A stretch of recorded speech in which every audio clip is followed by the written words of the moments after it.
Hello and welcome. Book recommendations from Tajikistan's talented authors.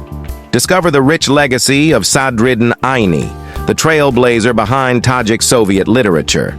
Delve into his captivating life as a writer, scientist, academician, and the inaugural president of the Tajikistan SSR, all through the compelling narratives woven in his standout works. Uncover tales of resilience, rebellion, and 75 stick beatings, as we explore the profound legacy woven through his captivating works.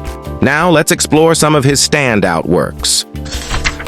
Odina, Death of the Moneylender, Reminiscences, The Slaves, The Bukhara Executioners, Dakunda, Samples of Tajik Literature. Don't forget to tag me for more book recommendations.